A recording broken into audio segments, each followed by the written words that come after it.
I'm about to get some coffee here off of 12th and Powell. It's a coffee shop I used to frequent. I actually used to hold meetups here, and it's been sold since and turned into a hipster, stump down coffee shop, but I'm going to go there regardless. I don't have a hatred for people. In fact, I'm very accepting of other people, and Portland's given me a lot of opportunity to block a lot of energies that I pretty much am not a big fan of. But talking about these things and the support some of you have given me has helped quite a bit. I want to talk a little bit about that video I posted of that wild scene in downtown Portland, which was really a near riot to riot. But anytime you have a couple people being, pushed back and forth, or pushing the police, that's basically a riot. That's considered assault. There's plenty of times that the cops gave those men opportunities to walk away. Now, I sent it to a friend. He thinks it's staged. Maybe he thinks it's staged to create a certain outcome, have a bigger lockdown. I'm not so sure that it is. I don't have evidence that it's not. But I just don't think that it is, because I've seen that type of behavior in Portland, usually more violent. Perhaps it looks staged because no one's really getting hit. It almost looks like, it's all too perfect because no one really seems to get hurt. But people can really go off the hook in that particular area. There's been a lot of things that have happened over the years. There's a lot of alcohol. I don't think they call it spirits for nothing. And I do think there's some earthbound spirits from the old world of Portland that are down there in that area. I've been affected myself. I myself was yelling at Navy sailors. I rarely drink. I consciously thought it would be a bright idea to do that in that area and have some fun. Yeah, let out the spirits. Yeah. And I was able to control myself and, come down a little bit. I don't just, just like, you guys are serving an evil system. You guys are slaves. I'm not afraid of you. I did my thing and okay, fine. It was all good. I didn't push it too far. I usually don't. I'm not stupid. I'm not asking for it, but I also stand my ground and say what I believe. And I will sometimes, and have sometimes, put the truth in people's faces. And it's also shocked people how brave I've been in those situations and how bold I've been. And it's also shocked people that after all these years, no one's broken me. No one's stopped me.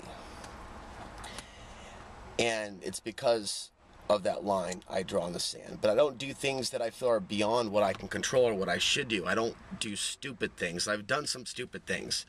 I don't do outrageously stupid things. I don't go out looking for fights. I don't go out picking fights. I don't live that type of a lifestyle, but over the years I've enjoyed martial arts training. I've enjoyed a lot of things that deal with body movements, but I don't understand the psychology that a lot of I'm not of the same psychological makeup that they are, at the level that they're at, where, they're like a drunken mob and, they're doing things that can get them some serious jail time, pushing police, taunting police. I mean, these are some really ignorant children, this Old Town, Chinatown scene. And you're really looking at children in the bodies of adults. A lot of them are drinking, they're drinking sodas, they're playing video games. They're chasing girls of a certain caliber. They're of a certain type. And then you see Portlanders, some of you know some decent people in Portland, and they don't go down there to that zone. They do something somewhere else, or they have get-togethers at their house. With cool people. They have some microbrews, they have some beers. Some people like PBR. I think that stuff's shit. I hate PBR so much, and I've attacked PBR so much, I have offended PBR drinkers because I've called it a cult, gosh darn it. But I just realized my body it must be my genetics, is allergic to whatever shit they put in that PBR. But there is some shit in that beer. And I'll tell you what, you get some solar flares going, you get some full moons going, and it is off the hook in downtown Portland, Oregon. And it's often in some of those places. When they have the Greek Cuisine, it was 4th and Washington. That's another vortex of sorts. And the Greek Cuisine was shut down by the city. They wanted to have their own thing in there, and now nothing is going on with the Greek Cuisine, which is kind of sad because it was a decent place, but they had an out-of-control nightclub scene a few times. They had a few situations. I remember seeing a few situations, but it was really the people that were coming there. And it's not a black thing or a white thing. You see blacks and whites acting like very immature, and in particular men, and women. The monkey behavior of the women as well is just off the charts. So the male and female dynamic duo that likes to go downtown nowadays, most of them are off the hook, fucking out of their minds. It's a whole different bar scene than the bar scene I left 3 years ago. They've opened up the streets.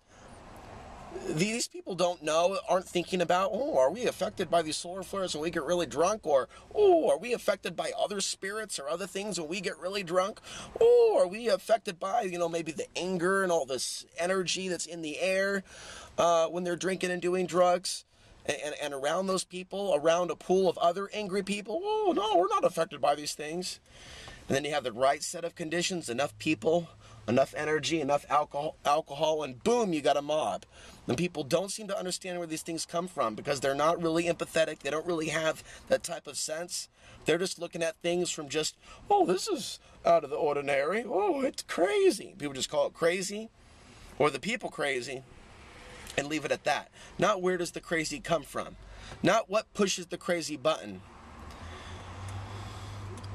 Downtown Portland, Oregon, this Old Town Chinatown scene, it's looking a lot like Austin 6th Street. And a lot of you are picking up on that. And I only saw Austin 6th Street once. That's all I needed to. I got it. I didn't even see anything happen that night.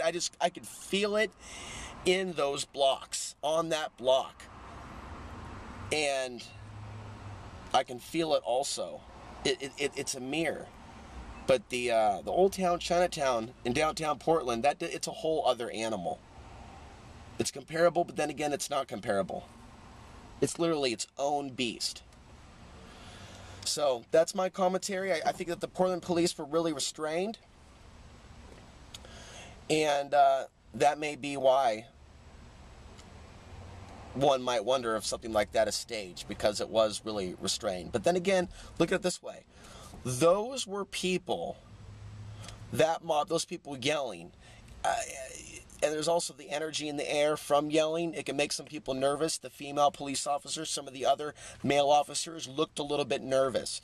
And I already found myself pondering a couple of days ago, I feel like some of the Portland police officers are in a state of spiritual reflection right now. Like some of them absolutely are waking up to the fact that there's something very wrong. And some of them are struggling with the fact that they also have made a decision to do what they're doing. They're going to see changes in the next couple of years in jobs. But you also got to realize a lot of the police can be filled by a lot of people willing to wear the uniform. A lot of them are coming from out of state. I'm sure there's a lot coming from out of state. They have these billboards here saying, meet so-and-so. Here's their, badge number. It may have their badge number. Hey, they're from your neighborhood. And they'll have a picture with them with some family and a dog. Oh, they're just one of the family. Sometimes, in a lot of cases, they're coming from somewhere else. And I don't think that police have an easy job. And videos like that show that there is just this crazy side of life that does come out. And unfortunately, that's one of the reasons why some people find themselves... The police state is pushed upon us, but why people live in a world where there is such coexistence with so many police? It's because of the demand. And there is a demand for police. And there are people that want to feel that they're safe, that they're not going to get raped, that they're not going to get hurt. And this is the day where a woman can make a choice to not be in an arranged marriage. And it's the day of the cell phone. And it's a day where she can be single. And I'm not saying there's anything wrong with that. So the world has changed. So the protector is no longer the male. I'm not saying I'm going to argue with that. I'm just saying this is how it is. The protector is the government. The protector, the guide to the government is the cell phone.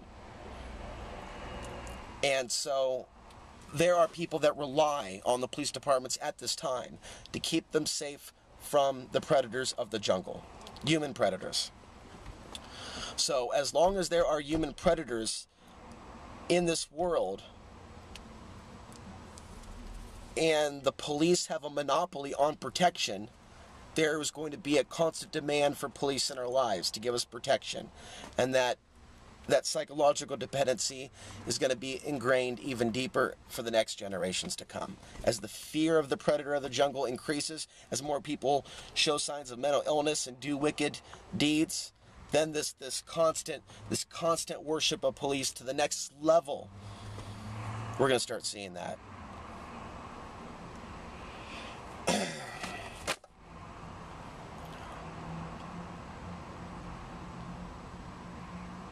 There was no news of that situation involving the riot, the near riot in downtown Portland. These things have been considered normal. No one writes about it. If it wasn't for my YouTube channel, another YouTube channel, and another YouTube channel, a total of 3 YouTube channels, that situation in downtown Portland would not be on YouTube at all. There's no news, but yet there were a lot of people there. You see all these people with cameras, but those gosh darn drunks don't even know how to go home and stick their friggin' phone to their computer and upload to YouTube. They don't even care. They kept screaming, "We're filming you, we're filming you." Well, why don't they put their money where their mouth is? Okay, be real cop watchers, responsible ones, and upload that stuff to YouTube, especially if they think that they're in the right. Instead, they act like a bunch of jackasses, a bunch of douchebags, as they've been called, getting drunk beyond that which they obviously aren't that good at drinking. And obviously, the ladies there going to some of those twerking nightclubs where people get their twerk on, they're not making the best choices in the caliber of men, frankly, that they're choosing to bed down with. And you can see a lot of women in the crowd. They're kind of like, "Oh, wow, it's a monkey jungle." You know, it's a very sexual thing. It turns people on. They see people fighting or near fighting. All that testosterone, the pheromones are being released in the air. It's a euphoric experience for a lot of these entities in female forms. And there's also entities in male forms. There are entities and spirits in the forms of men and women on the planet today. So, thank you for watching. See, we have a police officer here. I want to say that the good thing about Portland since I've been back, as I really try to close now, is that I've dealt with less police behind me as I've been driving. You're going to see a lot of them on PAL no matter what, because there are some freaks out here. There are some freaks out here in Portland, Oregon, USA, planet Earth, this solar system, this galaxy. There are some freaks up in here. It's also the largest strip club is 20 blocks that way. We got another strip club that way, another strip club that way, another one that way. This is like a pentagram. I'm like in a pentagram with fire and brimstone right now.